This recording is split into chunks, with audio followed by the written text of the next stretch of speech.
We are live. All right, thank you, Cody. I would like to call this meeting to order. And I'd like to do roll call. Okay. Are you going to do that, Teresa? Okay, Lori. Here. Joycelyn. Here. Michael. Here. Ron.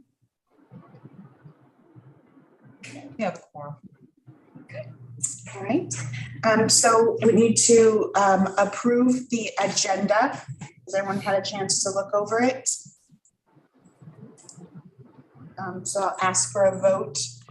Yeah, make a motion that we approve the agenda. Michael? Thank you, Michael. Do I have a second? This is Joycelyn. I second.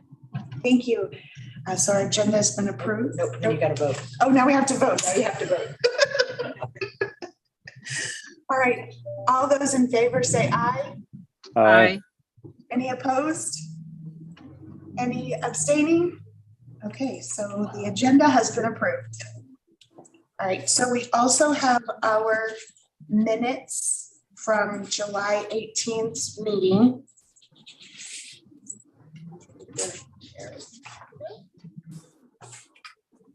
Right, and so then we have to have a motion to approve the minutes. Lori, this is Joycelyn. I move to approve the minutes. Right. This is Michael. I'll second that. So we'll have a vote.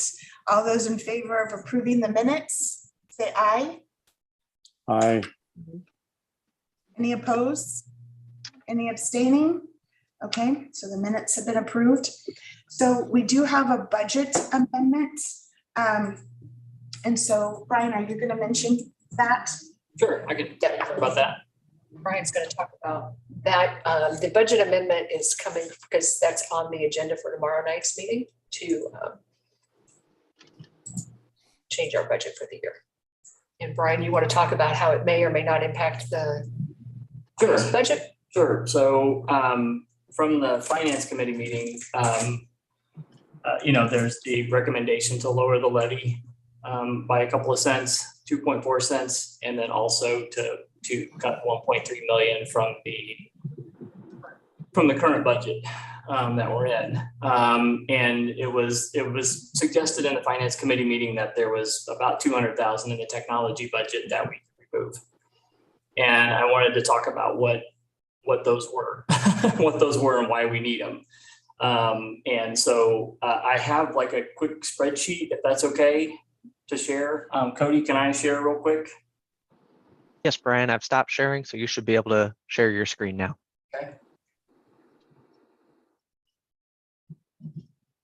So it's not very big over there. No. Can you share it to that to the projector somehow, Cody?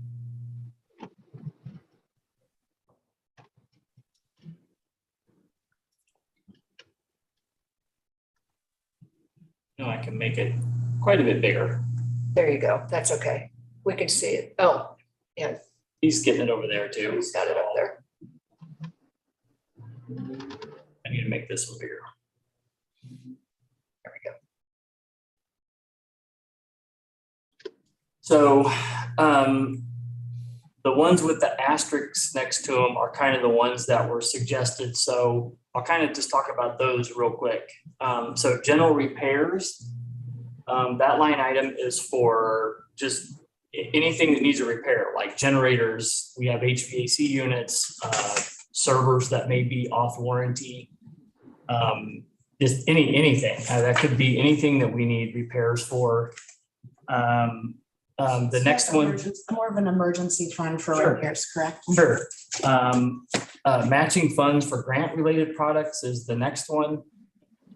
So a lot of the state grants and federal grants sometimes require, a lot of the state ones actually really do require you to match some of your own funds towards the grant. It's normally not very much. It's just a commitment that you're going to do the grant and follow through on it. And so that's what that line is for. So in case we need to match any funds, sometimes we do the tech, sometimes another department does the technology, like youth services will do like the early literacy stations that you see in the branches. So they'll take the tech grant instead of the IT department. And they'll match the funds out of their budget instead of us. So sometimes we use this fund and sometimes we don't. I sure hate to lose it. If we, I don't want to miss a grant because we don't have money to match. Miscellaneous contingency we use for wiring racks, power systems for racks, just tools. They have a lot of tools they need to punch down wires and make connections or work on PCs. It's all for that kind of stuff. And then the last one is this miscellaneous software for staff. That's just another catch-all if we need to get upgrades for people or for pieces of software that we need. The two budget motions that we're going to have for the training, for the staff training and the software switch on the public PCs would come out of this line. And you can see the numbers to the right, we've already spent some out of these categories already. And do we have a line item of how much we've spent like last year? Yeah, I have all the old spreadsheets with all that stuff out of there. And so typically we don't spend these if we don't spend them. So if everything's fine with the generators and everything's fine with the HVACs and that kind of stuff, we don't spend it unless we need to. We have some other contingency funds in there too for you can see the one for the new replacement and upgrades. That's for like laptops, printers, switches, all of that. So, and these are all the same numbers that I turned into back in May, I think, when we went over the budget then. They have not changed one bit, other than everything in green is stuff that we've spent from already. And stuff in yellow are things that are coming up. Yeah, so this is I just wanted to explain what those are. And there's about 350,000 there or 390,000 there in contingency funds. We have $8 to $8.5 million worth of technology infrastructure out there, and several thousand laptops and PCs and printers and digital signage, everything that it takes to run this. And one of the reasons why there's only 400,000 there and not more is because we've been going through the capital plan. We've been refreshing a lot of this stuff as part of the capital plan. If we didn't have that, we would probably be asking for more money to be doing these things. We don't typically do forced rotations like a lot of companies do, where they say every 5 years we're going to replace PCs or printers, but we just try to get as long as we can out of stuff. Servers and storage, things like that too, tend to refresh a lot quicker than normal. But we do, if we did like a forced rotation every 10 years, it would be probably about 800,000 a year that we would need to replace all of our equipment once every 10 years. So I think we'd probably be asking for more if it weren't for the capital plan that we're in. And everything's coming up on 5 years old now that we started. The PCs we bought in 2017, we replaced all of the PCs in the branches as part of the capital plan. And a lot of the laptops, but not all of them.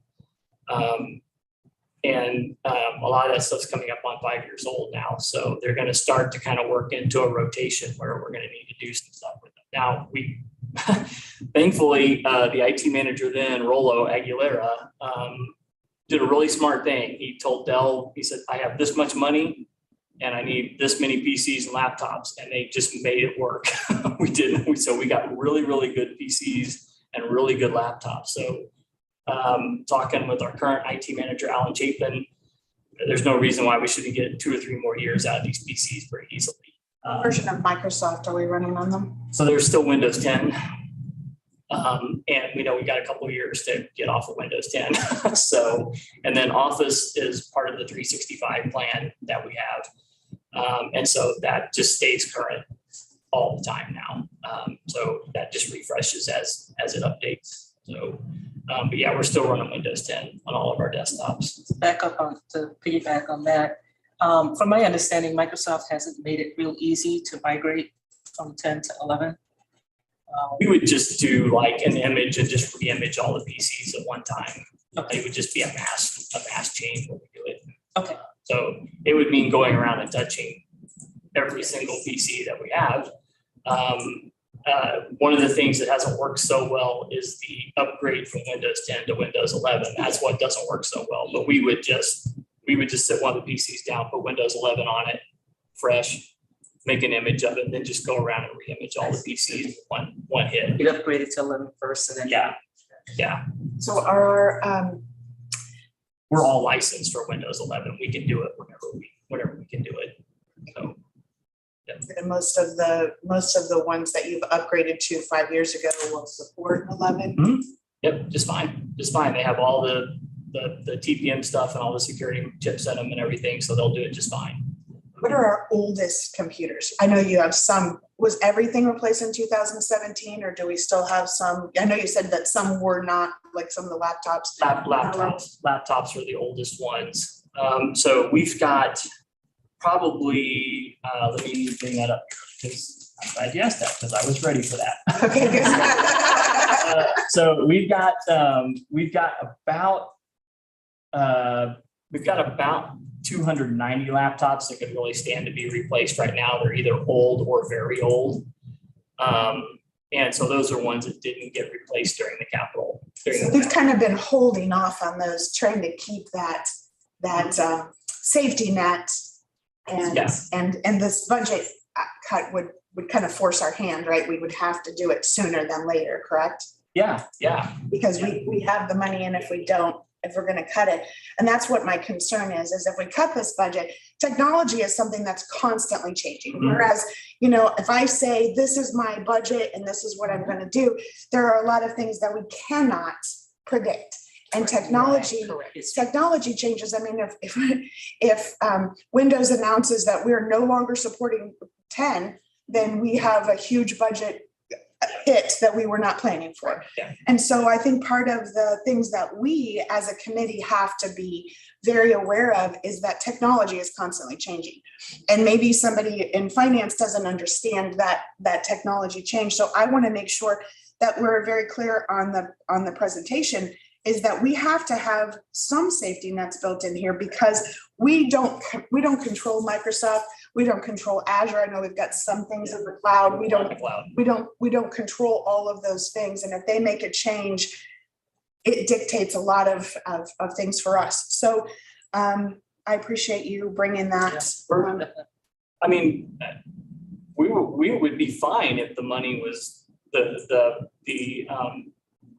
budget cut was going into a general contingency fund, and we would have to maybe pull from the contingency fund to do some of these. And but some of these things, what am I trying to say? Facilities? No, the generator. generator. Pointing From the window, and I'm like, I was pointing at it. I was. yeah. Trash bins. It's a generator. It's a big box. So, that's one of those things that cannot be down. It just cannot be down. If it is, and the room collapses when there's a power outage, that's not good. When the data center collapses, we just cannot have that. So those things have to be fixed as soon as they happen. I mean, we have service contracts on all of our stuff, and people are coming out and constantly pulling maintenance or doing tests all the time to make sure they're okay. But things happen, and sometimes these things fail. Do we own the generator or do we lease it? We own it. It's actually, it's about 15 years old, but it looks brand new because we've had it maintained the whole time. I mean, it literally looks like we just put it in. What's the life of a generator? We got probably 25 years out of the one before that. And like I said, we maintain this one. It's a big generator. It's big. And so it'll pull the room plus a whole bunch more stuff. And then we also have one at our DR site also, but it's a little bit smaller because it's just running one rack of stuff out there. And they're both diesel powered. We have maintenance contracts and support contracts on both of them. So they're supposed to show up as soon as we call. We have a company that routinely goes out and makes sure that the fuel's all topped off when it's in winter. They put the additive in it to make sure that diesel fuel doesn't gel up. If you don't know about that, that's what diesel fuel does. It gels up when it gets really cold. So you have to put stuff in it. And so, yeah, we take really good care of them because that piece has to work. It just has to work when we need it. And Brian mentioned a contingency fund, and even if there is a general contingency fund, it's got to be one that we don't have to get permission from the board every time we need to spend out of it, because if a server were go down, if the generator would go down, we can't wait until board meeting to get permission to replace it. You know, it's like when the at MGC a month or so ago, when that storm came through and blew the electrical panel and the whole building went down, you know, we needed to fix that now. We couldn't wait until board meeting to get permission to fix the panel to get the building back up and running. So a contingency line is good as long as we can spend out of it as we need to and not have to get permission before we can spend out of it, if that makes sense. It's 500 laptops and we know, you know, sure, we can come to the board and ask, we can ask for that. We have no problem doing that at all. So we have some cushion, but I wonder, I can't think of the name of it. It's where like you need a new roof and you plan, okay, this is how much a new roof is going to cost at today's price. And we're setting aside this money. We're doing that, right? Is that part of what those funds are, or we have a separate fund for that? No, it's just that's just an annual thing. There's we're not building like a savings account to do this stuff. So what I'm wondering is maybe for the finance committee that maybe we need to present it as, if a generator costs, I have no idea how much a generator costs. $75,000. Okay, so if it costs $75,000, then we should always have a $75,000 in case of an emergency fund, right? I mean, that's what, as a good business, right?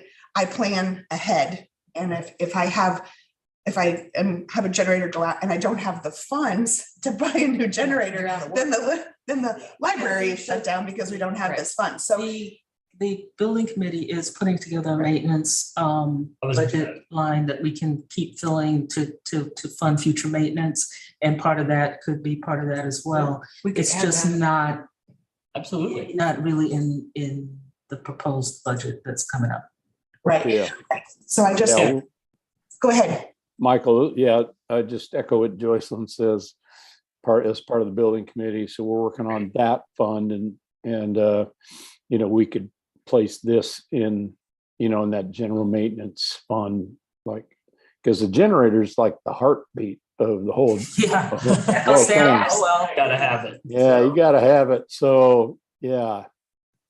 So that would be great. And I'm sorry. I just want to ask, are those type of contingency funds? I mean, you have them listed as line items, but maybe it's not listed. Like we have a contingent. So it's like the not the scholarship fund, the grant fund. Like that is something that would be almost a separate. Do we need to separate that out if there's a technology grant? That would be something, because do we need a 50,000 every year, I think is what, or do we have just 150,000 set aside? You mean for the grant matching? Yeah. We don't know from year to year what grants are going to be available. Okay. So, and typically state library grants are 25% match. And we can write them for, you know, any dollar amount. I mean, we can write a $5,000 technology grant and we have to have, you know, what is that, 1250? Yeah.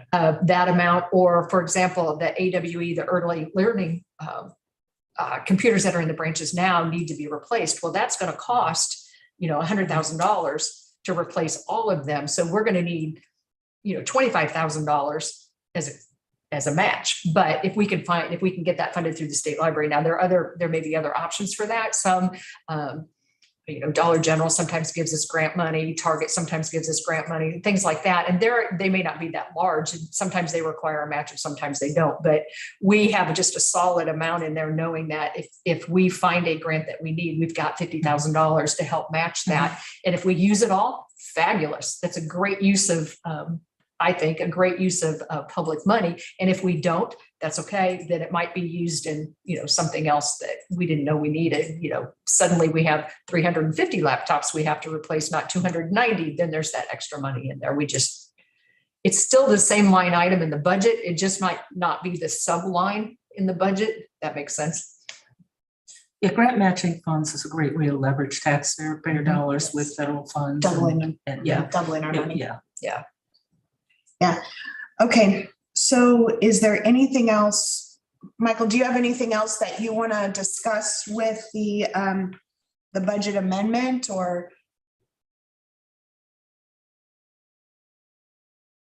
No, not that I can think of, but this is a key issue right here. Right. Well, technology, the thing about technology is it's unpredictable in the fact that if we're not prepared for it, or with inflation coming and a PC now costs $2,000, if we're seeing like groceries, if a Yeah. PC now costs $2,000 in the next 6 months, it could be $4,000. I mean, Right. we're seeing Mhm. some of that happen with a Right. lot of different things like lumber, with, groceries themselves. It's like, a box of macaroni and cheese was 39 cents. Now it's 79. It's like, okay, Yeah. that's double. Yeah. And if we're seeing those technology things Yeah. double in price, which technology is something that, everybody needs. So iPhones are super expensive, and so we're seeing that. So I think cutting the technology budget is really restricting the heart of the library, because we are a technology advanced library. And we rely very heavily on our, we don't have the card catalog with the Dewey Decimal and we're having to flip through. I mean, Been a long time. we can search for a book immediately online, And so if we were a outdated library, we might be able to cut technology and saying that's where we are, we're stuck in this. But we are a futuristic library of the future, and we want to be that example. And I think by cutting technology, it's really going to hurt our library. So I think that's what we will present to the board tomorrow, is that our library is very important and our technology is unpredictable. And by cutting our budget for the technology, I think it would really hurt our library. And the other thing I'm going to say is, we don't have people here saying, you're wasting money, right? I don't have people at this, we've got plenty of space here for extra people that are, Cody, do we have any guests? Lori, we do not have any guests on the Zoom meeting, but they might be watching online, Oh, okay. which Okay, means they that's- just aren't able to interact with us. Oh, okay. We do have a few watching right now. Okay, good. That's very helpful. And so, Teresa, I haven't seen any letters from people that have said that they're concerned. We do run the budget Pretty tight. really tight. We do. I mean, and my managers and the folks who help us put this stuff together, they're super conscious of this stuff. They don't want to waste anybody's money. They don't want to, take advantage of the taxpayers or do anything like that. They're super conscious of this. And so we do run the budget pretty lean.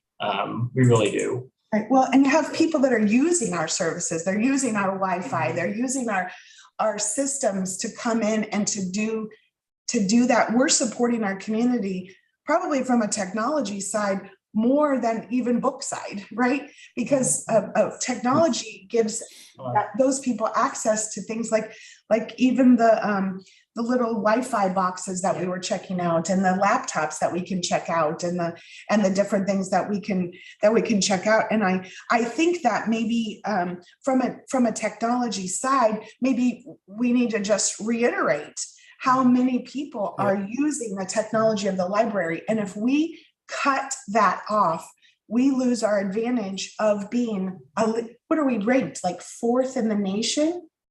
We're in the top 25. Okay, top Yeah, 25. Yeah, But but we- large, That's some big libraries. large Bigger libraries. than us. That's Yes, much I bigger. mean, that's New we're the York. largest public library in the state of Missouri, so. Right. Right. We're also in the top 5 or 3 in interlibrary loans. So if our technology goes down, it affects the country, Right. both in borrowing and in lending. Right. So it's the other point. Staff, we support a lot of Yeah. folks, so. We support a lot of smaller libraries in this state, in other ways. Also, a lot of people say, well, it's bad times, let's save the money, but those are precisely the times when the library is a crucial partner. If I can't pay my Wi-Fi bill, I can go to the library. If I can't afford, my kid's laptop dies and he's doing virtual learning. I need to be able to access and check out a library. So for me, the argument that it's bad times, so spend less, it's precisely those times when people depend on a library more. And the other issue for me too is if we have more assessment, yes, there's some of that assessment that will increase due to old cars going for more and buildings and property costing more. Part of that is the increase in population. And so we're going to have to serve more people. And so we need those funds to match demand. Yeah, I agree. And I hope that we can present to people that if any of the departments within the library, I think that technology is something that, number one, it's the most unpredictable, but it's also, like you said, you hit a very key point. When people are losing their jobs, they can't pay their Wi-Fi, they can't own the internet that they need, and they rely on us. And so we may have to do a shift from having, like, if our economy continues, we're talking about, recession, we're talking about, we don't know what the future holds. What if we go into a depression and then everybody's needing that and we don't have the funds to come up and pull these Wi-Fi spots because we can't afford that? I just want to make sure that we aren't, if we cut a budget, okay, if we cut that budget and we go back to the taxpayers and say, you're overpaying us, and then we come back and we say to those same taxpayers, wait, we didn't think futuristic enough and we were too optimistic, and now we're going back and we need more of your money, but they don't have money to give, right? They don't have that money to give, and because we weren't prepared and preparing for what's coming forward, I think that it would be very detrimental to our library to cut the technology budget. And I want to definitely go on record saying I think that it's a very poor idea. Appreciate that. So one other comment, just I think we shouldn't forget that we receive tax dollars. So people don't have jobs, they don't pay their taxes, and that all ends up coming back to us at some point in time as funds not coming in. And so I'm not advocating cutting the technology budget. I'm just saying we really need to be mindful of that too. So. Right. So you're saying that, like, in the future, if they can't pay their money to Clay County or Jackson County, then we're going to get less money and we're going to have to cut, right? If they can't pay their taxes. I'm just saying, let's be realistic about the way we're thinking. And again, I'm not, and I appreciate all the work you guys do. I'm not opposed to all of that. You guys have done a marvelous job, I believe, in presenting the budget you have and the way you've used the money. I applaud you, for the way you've done that and just the way you orchestrate everything. And so, but I just want to be mindful of, we function on tax dollars, tax revenue coming in. So if people are losing jobs and on and on and on, then that's going to affect us too. Right. So Michael, for what you're saying, by cutting our budget, then we're not going to be prepared when those people lose their jobs and they can't pay their taxes and they're going to rely heavily on the technology of the library because maybe they can't support themselves. Yeah, but I'm also saying that will affect all of the libraries as well. Yes, they'll want to come to the library, but if we don't have funds coming in to support what we're doing, it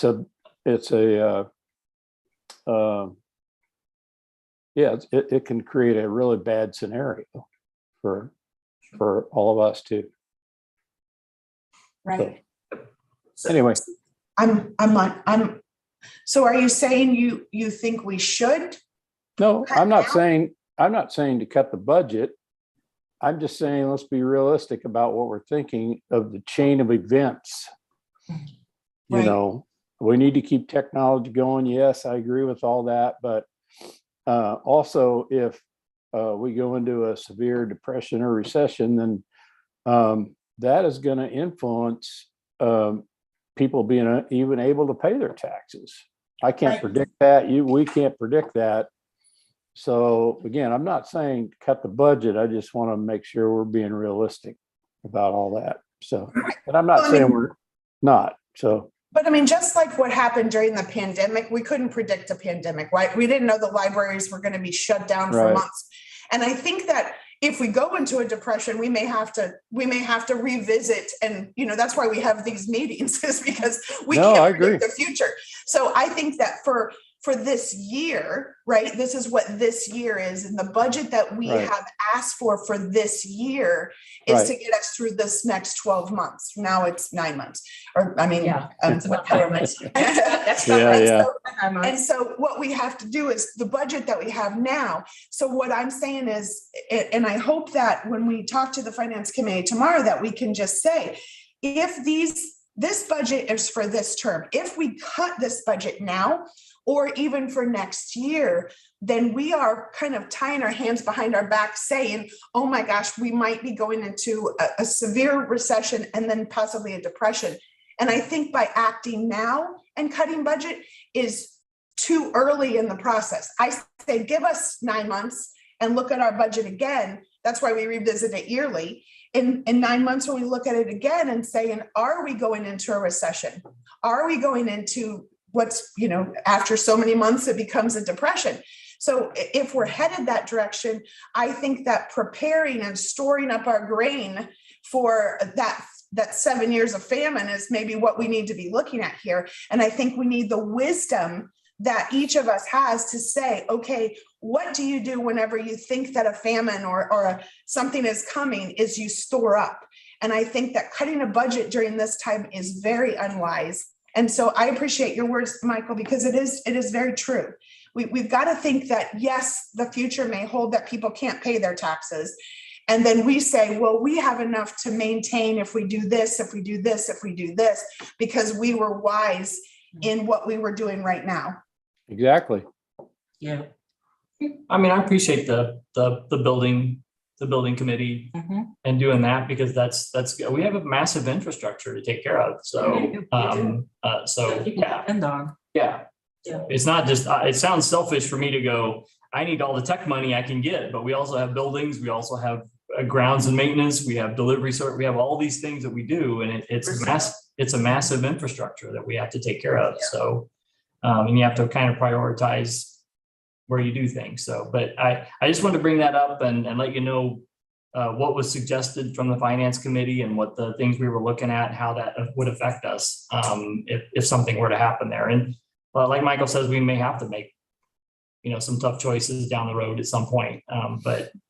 Yeah, I just wanted to let you know that's kind of where we were and kind of what we have to support out there. Because we don't talk about that very often. We know we have tons of technology and we have all this stuff, but we don't, it's just part of what we do. It's like what you said, Lori, it's just who we are. And we just kind of accept that's how we are. But I just kind of want to talk about that for a few minutes. So. All right, thank you very much. Is there any more discussion that we have, or can we move on to the next line item? Do we need to vote to move on, or can we just? Nope, move you on? can just move on. Okay, It's thank not a you. vote. It was a discussion item. It's a discussion item. I don't know. There's so many rules. Yep.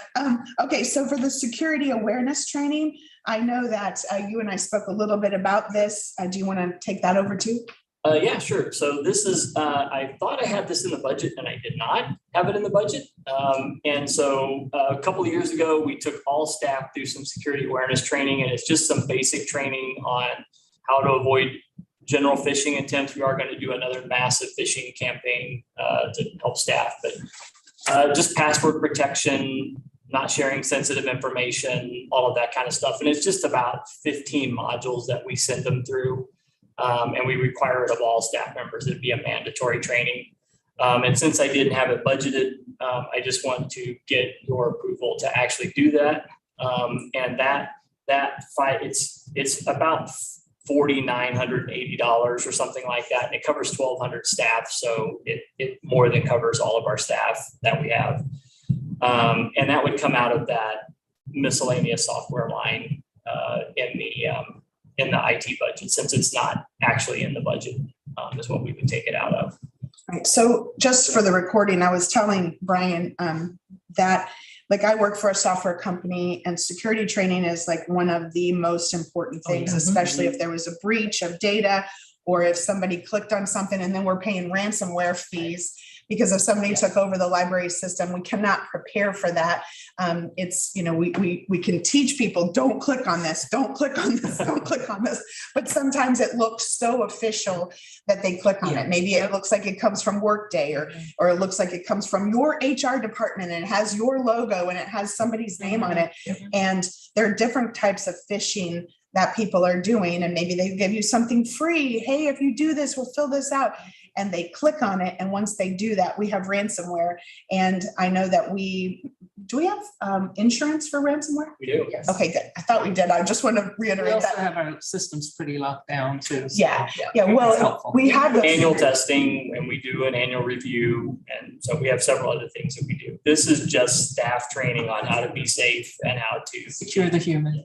Yes. Secure the human. I love that. I love that because That's what it's called, securing the human. Because in my company, they're constantly sending us emails that are phishing emails, and they're trying to get you to click on it. And if you report it as phishing, they say, you did the right thing. We're going to do that as well. Yeah. And that's part of the Microsoft product. But we're going to do that also. So we're going to kind of hit them on two fronts. So yes. Yeah. So Michael, did you say something? Okay, I'm sorry. I thought. that's all we wanted is just, you know, and we know it's got to go to the full board, but we just wanted to, Right. it wasn't budgeted.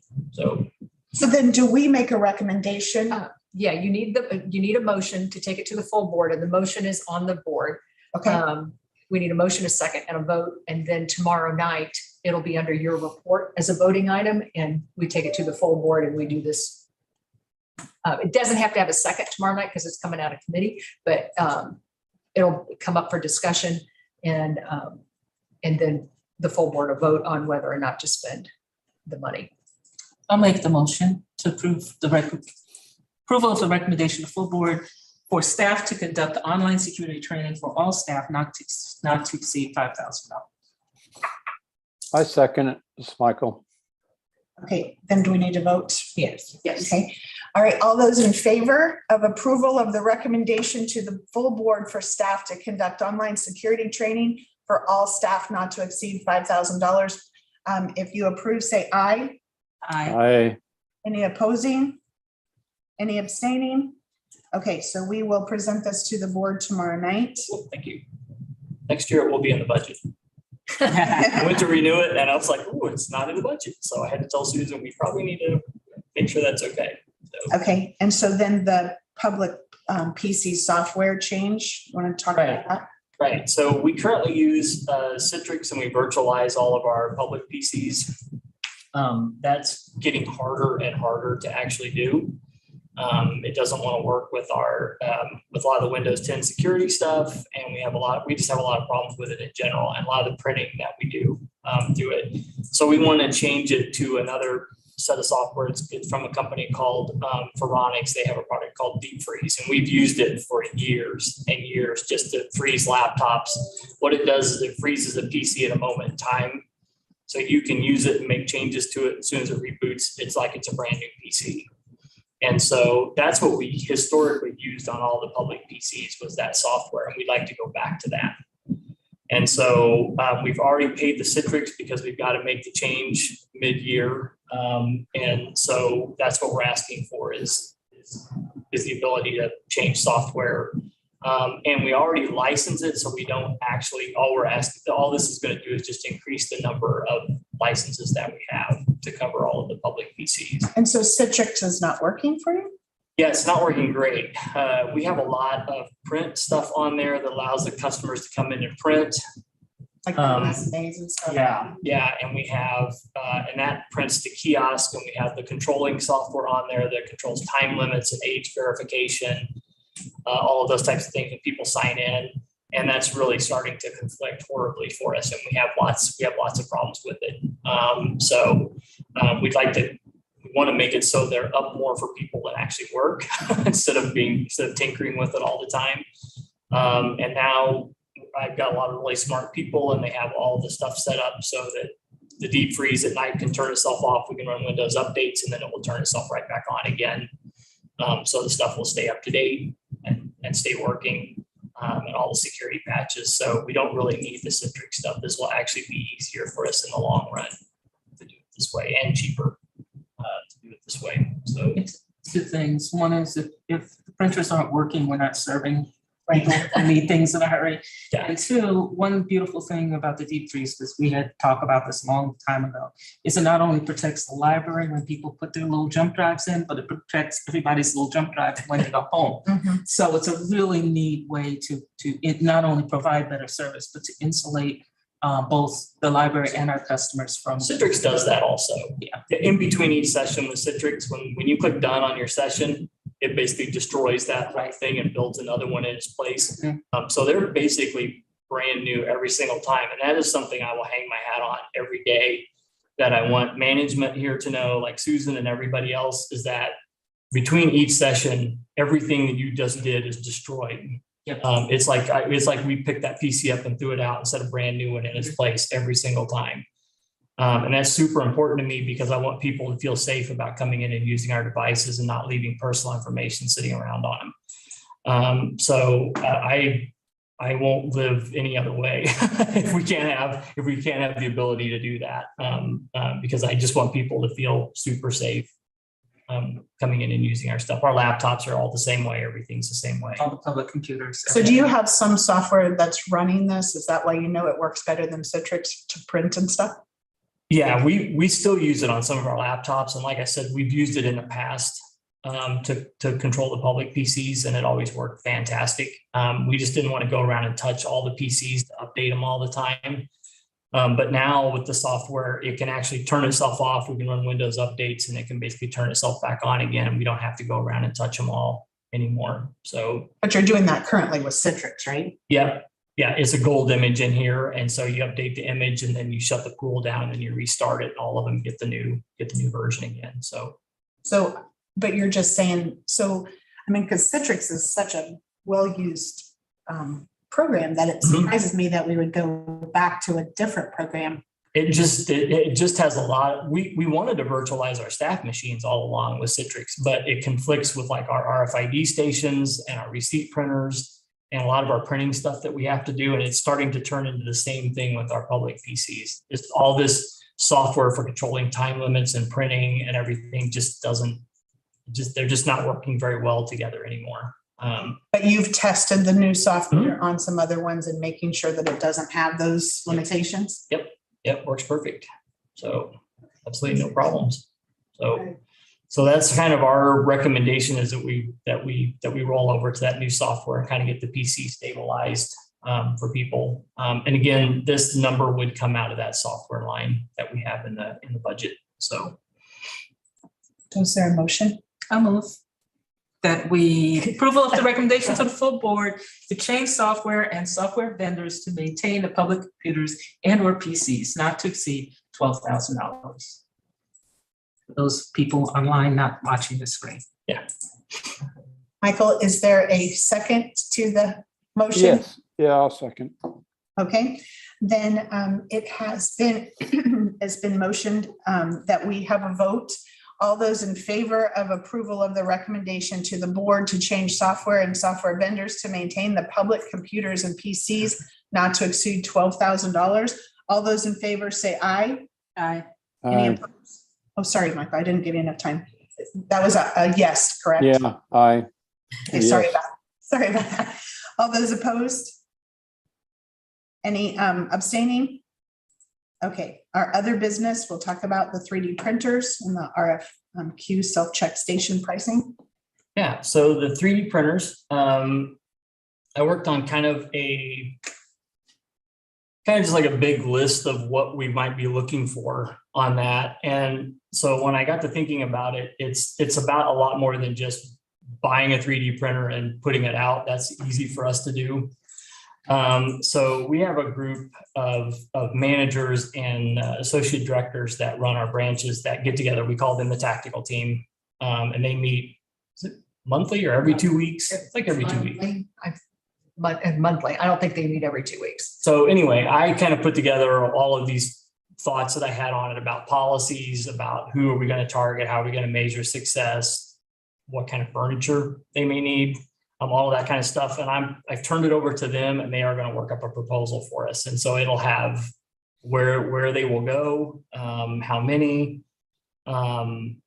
Estimate cost, cost, estimate, yeah. yeah, any staff training that we need, any of that kind of stuff. So they're going to kind of work on that for me as we get into the end of the year. There's ongoing expenses Yeah. for like the plastic and stuff, but one of the, and definitely make sure that you get some of them that have resin, make sure that they're not doing resin because it has to be Yeah, ventilated. PLA, Right. I We think. definitely don't want to poison any Yeah, kids. So yeah. I have both at my house. We have one that's like They have outside. environmental concerns in there, and they Yeah. Good, because that's very important for when you're having kids, but also the training things, like even if a kid was in here and we had enough, I'm not saying we have to use this room, but I mean, something similar where a station could be, you definitely need, it's easy to mess up a 3D print until you get it exactly right. Right, And so, Leveled and all. and moving the printers, they get out of line. So I definitely, but this is where my heart is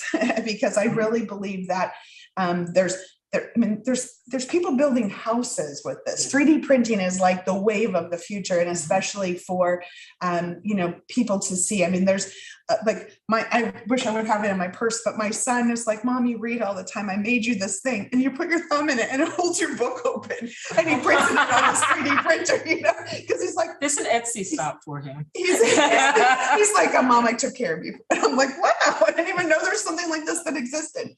And that's what I'm saying is I want all kids to be able to have that. And even if it's traveling, that they take them with them and they use them, but like camps in the summer, I mean, it is really the wave of the future. And I know that like in the North Kansas City School District, their gifted programs, they have the kids that can go there and do that, but not every kid gets that opportunity. Mhm. And so we want to make sure that as a library, if we have opportunity stations for kids to get their hands on 3D printing and try it, just like they have at Union Station, they can send the print jobs there and then pick them up. Right. And then That's a lot of library systems do that. Like some of them, there's a few that won't let people print to them because they'll print for them, but I don't think that would be our model.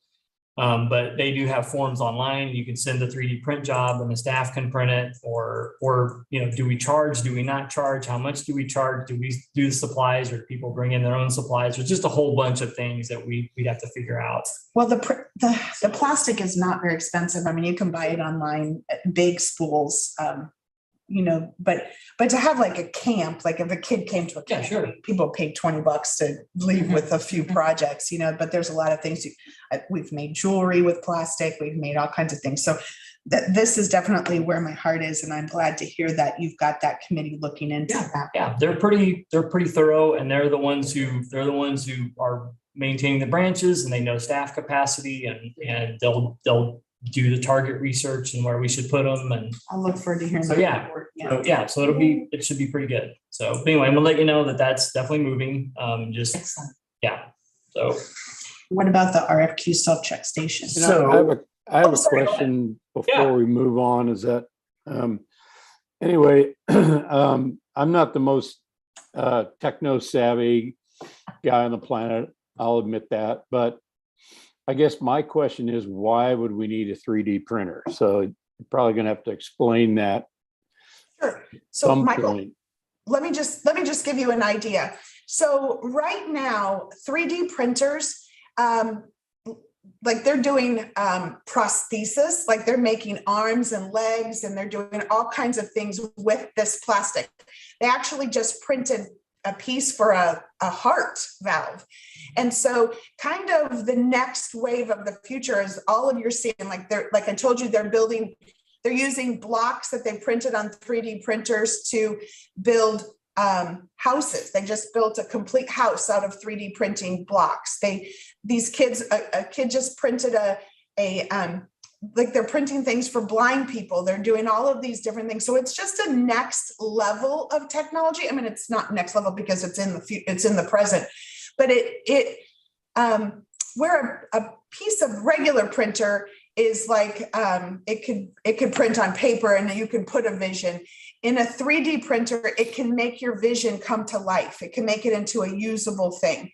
And we would have to have rules and policies about, weapons and Oh, sure. like all of those type of things that we would want to make sure that we have safety things in place that we would have. Absolutely, you may not print this here, but it's definitely the wave of the future for kids and adults, even on how to make some really cool things.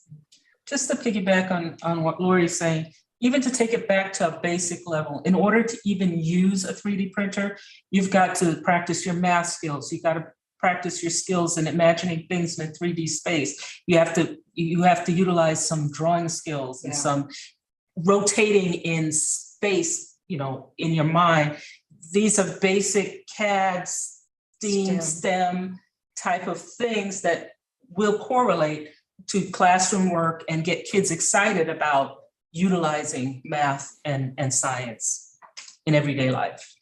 So Michael, I'll just give you an example. My son was in a gifted program through the North Kansas City School District, and they had him, design something that you see a need, you're going to design something for it. And he designed these Braille squares on top of a Rubik's Cube so that someone blind could use it, and the school used it for their blind students.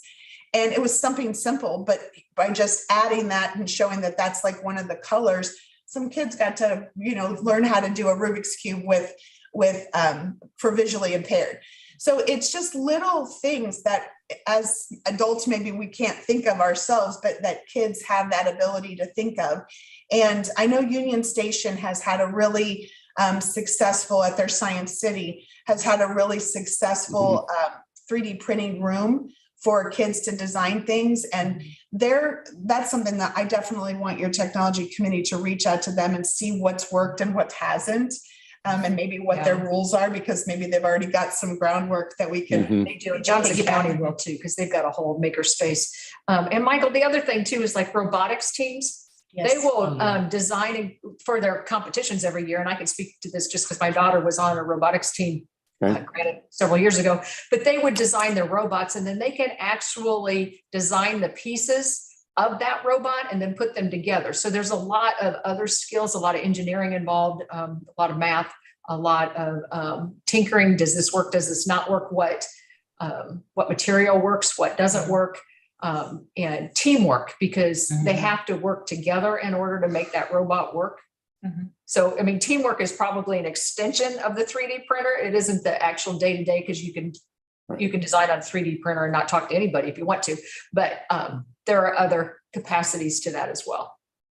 Yeah, we could have our own robotics team. Yes, we could. We could have our own robotics team. That would be even cooler technology. I think the issue as to why should the library engage in this, it's all about access. Yeah.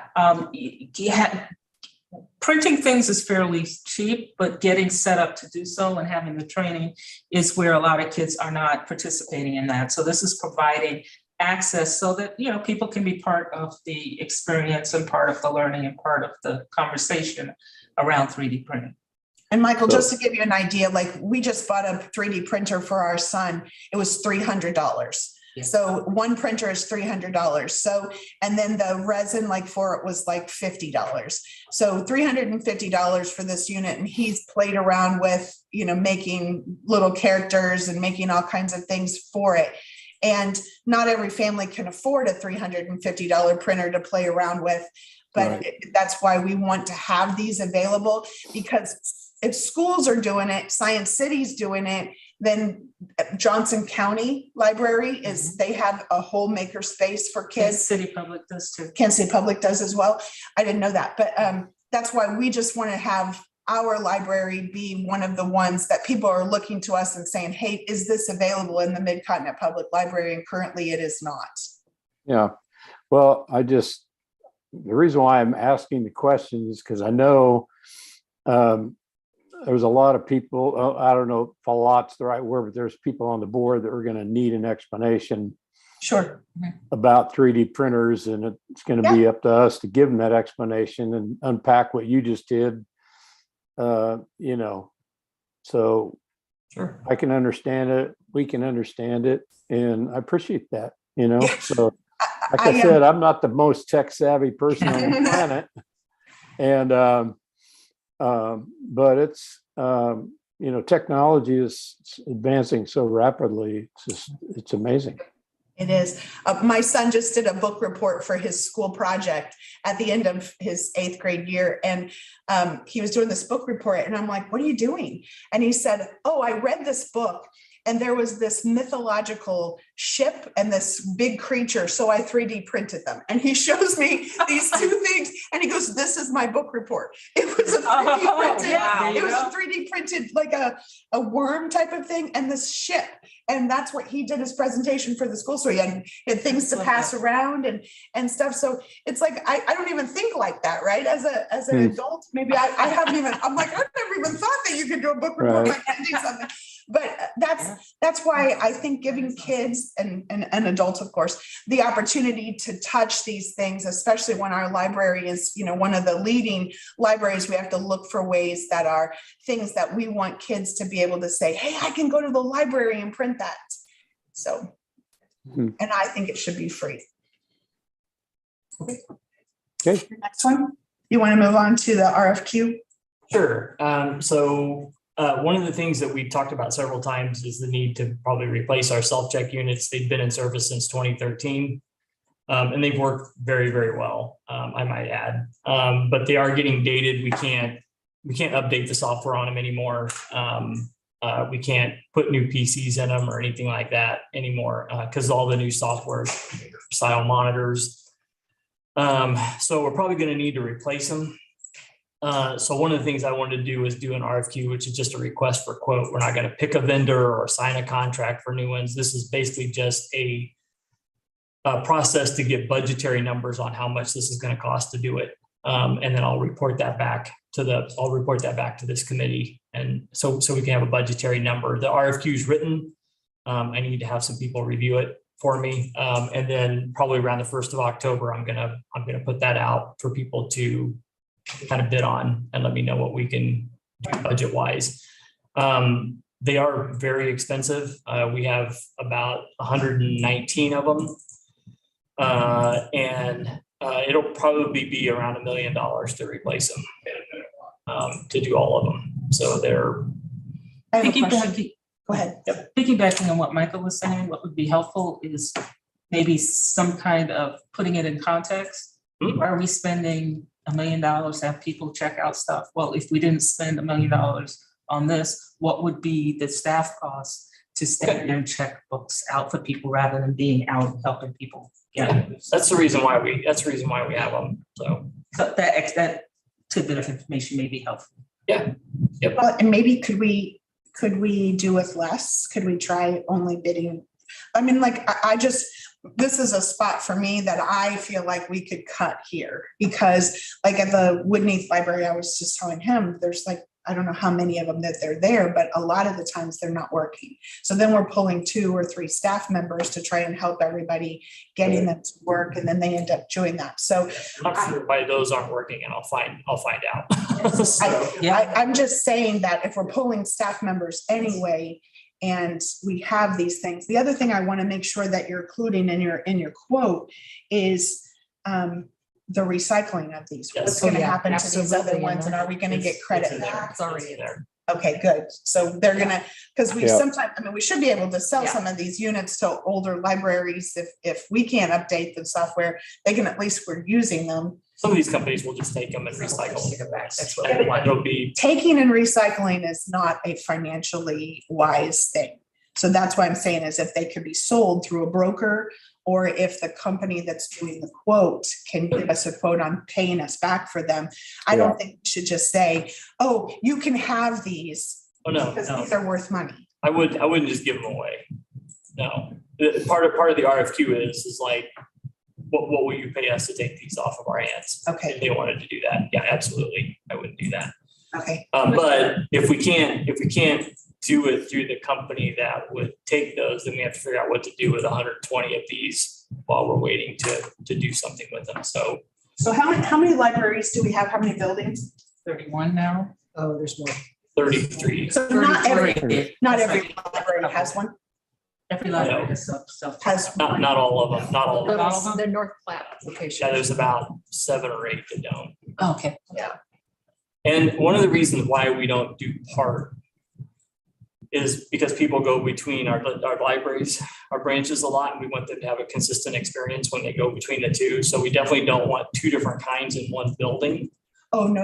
I was just saying. And we don't want them to have to go to another facility like the Lee Summits. If I was really gonna do it and do part of them, the Lee Summits would probably all have to be the same because people bounce between those branches. Yeah. We want them to have the same experience when they In go. Blue Springs. The other thing that's all possible now is there's hardware as a service. And so it's basically you just lease them. And so you'd lease them for like 5 years, and at the end of 5 years, you'd get new ones, but you'd just constantly be in it. But we could do that, and that would spread the cost out over time, and you wouldn't have to come up with it all. And that's part of the RFQ also, the options we have for purchasing or leasing, so. Keep in mind, these don't just check books out, they accept late fees, they, you do so much with them. Okay, That Check frees in, up check staff. out. so here's my next question that you may need to take to your committee that's meeting is why do we need self-checkout in the era of the iPhone? I mean, we're talking, I can Apple Pay at McDonald's with my phone. I can do things. Why can't I check out a book with, it would be so much easier for me to be like, okay, it's already stored in here, click. All right, I've saved it, or I can pay for my fine. Do we need $1 million worth of hardware in a technology savvy world where almost 90% of the people have an iPhone? Most places, so one of the problems with phones is since we use RFID, it will not disable the security on the RFID chips. So they would still have to go to a pad someplace and move their books over it to disable the security on them. The phones are not able to do that right now. They can do the checkout, but they can't actually disable the security chip on them. So when they go through the gates, it would set the gates off every single time. And the cost savings on the RFID is significant because you can check out a whole line of books at one time. Yeah, but that's the case is what there's software. There has to be software that would have an RFID pad that I could show my iPhone and say, these are the books I checked out, disable them, boom, I love. I'm not saying you can do that. It doesn't disable the security on the RFID chips. But I'm saying we could have an RFID pad that would go active when I scanned it to a scanner that says, yes, you've checked out these books. Yes, I'm going to go ahead and disable these books. And then boom. There is that. And so that, I think that we absolutely need to look into that, because let's talk about technology, right? We want to make use of our technology. And if we can save $1 million Oh, man, yeah. to do it from my phone. So you could go around the stacks and check books out via the NFC scanner on a phone. But then you're still going to have to take them to a pad someplace. But Brian, what I'm and turn saying off the to you is, security. instead of having $1 million worth of self-checkout station, let's have one pad that's an RFID pad that has a scanner attached to it that I can scan my phone just like I do at McDonald's to buy food. I can put my books there. I can check them out. I can walk through the scanner. It has RFID decoded them. I mean, I can do a lot with that without having to put in my code every single time. I mean, from a IT perspective, we don't want to be stuck in an old school saying, I have to have this RFID or RFQ self-check station in the library where I have 5 of them, when every single person that walks in has a phone that can do what those are doing. I'm going to save $1 million. And maybe it cost me $50,000 to have that RFID scanner with a scan pad.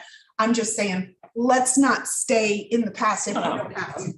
It's just training the public on everyone who comes in to use this instead of the other. How hard was it to change McDonald's? Here, people are there, Yeah, right? keep in And mind if we too, tell them that the younger people will do it regardless, you won't have to worry about them. Older I'm people, mostly concerned about those under 10, not all of them have phones. We used to do it when we had before RFID, I used to be able to go in and check it out by the phone. The issue is the pad. What you're gonna end up with, people will click on it and check it out and forget to go to the pad. So then they'll go through the thing, it'll go off, then staff is gonna have to come and show them how to do it. It's just a learning, securing a human. It's a part of learning it. experience. I was at the library, I go to the library at Woodneath all the time, and there was an older man who tried 4 times to put his username and password in there. I was trying to help him put his username and password. I'm putting in his birth date. I'm, and he's saying his birth date as loud as he can in the whole entire library. And I'm like, trying to whisper. And then finally we had to take his books over and the lady had to check out of him. I would just like us to keep in mind that not everybody is tech savvy and not everybody has a phone, Yeah. not everybody. And exactly, but we And- have these kiosks that are tech savvy, and it's just as easy for to have them at the person at the front desk to say, don't forget to scan it at that thing, as opposed to having $1 million worth of technology I in that understand room what that you're may saying, not be but- needed. I would like to see a cost analysis of both of them. Yeah, Yeah, I mean, we're definitely gonna, we know the self-checks are very expensive. That's Yeah. not something that's something I definitely wanted to put an RFQ out, just so we could get an idea for what we're even looking at. I mean, the other things that we can do to save some money is all of our stations now have coin boxes and credit card terminals. We don't need to have that on every single one of them. That costs a lot of extra money. And it's also like a lot of support costs that we incur for those. So it'll probably get down to like 1 station per branch or something like that. And it'll be a different color or something. And people can go to the green one. That's the one that has the payment options on it. And so there'll be stuff like that we can do to cut into it also. But so if you can make sure that RFQ self-check station pricing, because those same vendors are probably the ones that sell the RFID with the scanner. That's a more convenient. And if not, I go to vendor shows all the time. I could try some to do, yeah, some do. And then you have to have, there's probably only a couple of library apps out there that will actually do the checkout. And one of them I know of is only for staff use. I'm not even sure if the customer can even do it or not. So yeah, we'll have to look at it and see. So Sounds like I may have a new job then to write my own software, because that's definitely the wave of the future. I mean, people part of it, don't want to go to, most people don't want to go to a tech station and have to sign in and have to put in all these things. Whereas if I have my sign on to the library on an app on my phone, that's Mid-Continent Public Library app, I go in, I click, I already have my Apple Pay, I already have my Apple set up. I click the stack of, books. If it's on an RFID thing, I should be able to click the stack of books. I should be able to click the RFID. I check them out. I don't even need a scanner. I just think the RFID would read. I think that the app could do it to read through the phone, and then it would enable the RFID chip inside of there. Boy, you've given me a good afternoon project. Nice. I just That's the created an problem. entire new software. it's the security. But that's the purpose of the RFID station. And that's what like Walmart self-check stations do. That's what they all do. They're disabling security as they go through. And so, yeah, that's, Well, just like a Walmart self-check, it could have a scanner and then an RFID place, put it in the basket, put it in the basket, put it in the basket. that's what, Hey, that's what Walmart does. I will Put it in the teach bagging. you, Put it I in will the bag. teach you how to check out a library book. that's what ours do. You put a whole stack of books in them now and they'll see. Yeah, a whole it stack does of it books now. and then you're done. Yeah. So, But I'm just saying, if Just the doesn't tell you to librarians, bag if the librarians Well, can do tell us that, and we to can make return it it. where we Yeah. can self-check those ourselves at a station that costs a way less than $1 million, then you look like the hero, Brian, because we just saved all of those things and made it much faster. that's what our CERT desk is for now. I mean, Yeah. so basically, so, yeah, it's just something, part of the thing is we wanted to have a model where people could kind of do what they want to do. If they want to go to the desk and have a person do the stuff for them, they can do it. If they want to go to a self-check. And I know the goal for a lot of library systems has been for those people that want to use their phone and just go straight to the stacks and hit the books right out of the stacks. You can do that also. So it's kind of how you want to use your library is basically what it is. Well, I think that if we have somebody who wants to still do it old school and we have a self-checkout RFQ, then maybe we don't need 5 at the station. We make it 1 and allow people to do iPhones and then have an RFID Yeah, we checker. certainly have to talk. Because Yeah, I if think there's a we- lot of different scenarios. Saving $500,000, if we're like, hey, we just we just bumped up our technology and we saved $500,000 in the process. So I just want to make sure that that's something that we're looking at, because as I just read the book Nudge. I made it to 106, page 106 out of 366. It's a really deep book. It's a self-help book, but those 106 pages have helped me very much. But it's talking about looking for these little nudges that we can encourage people to do things that are better, that cost the library less, that we're nudging them in the right direction. And I think that having people that are already, McDonald's was, and I'm sorry, I'm using them as an example, but they were very reluctant to take credit cards in the beginning. Mhm. And they were like, oh, the fees are going to kill us. We don't have enough padding. And then they started taking them. And now, I was driving through, getting my kids some chicken nuggets, and we're driving through, and I'm watching everybody passing their phone. I was like, wow, technology has changed a lot right before my eyes. With the app, you don't even have to pass your phone. They just give you a receipt. You don't have to pass your phone at all. Nice. No contact. Nice. Yeah. I haven't made it that far yet. Made it that far. He has the app, so he gets all the free stuff. So, all right. That's it for that. All right. So do we have, Cody, any public comments? Teresa, did you get anything? Yeah, I didn't get anything that pertains to technology. Anybody online have any comments for the comment chat? No, Lori, we don't have comments enabled on our live streams. Oh, So okay. we just have people who are watching. Oh, okay. All right. Well, that makes it faster. All right. Then is there any other business that we need to talk about? Michael, do you have anything else? No, Tristan, do you? No, it's a great meeting. Thank you. That's why I'm here in person. Yeah, that's why I'm here in person too.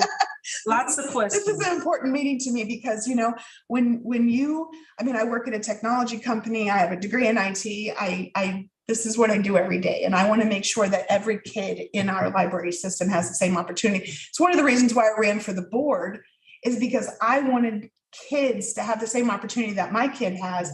And my kid had such a great opportunity at the North Kansas City School District by getting to go to this lab, but it was like once a week or whatever it was that he was getting to go. And he was like, oh, it's so awesome.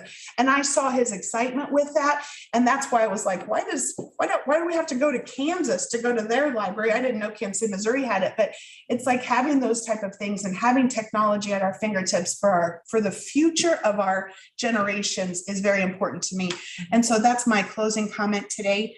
And so we will have a motion to adjourn. So moved. second, All right, then we need to vote. I guess we have to vote. No, we don't vote. Well, usually this is the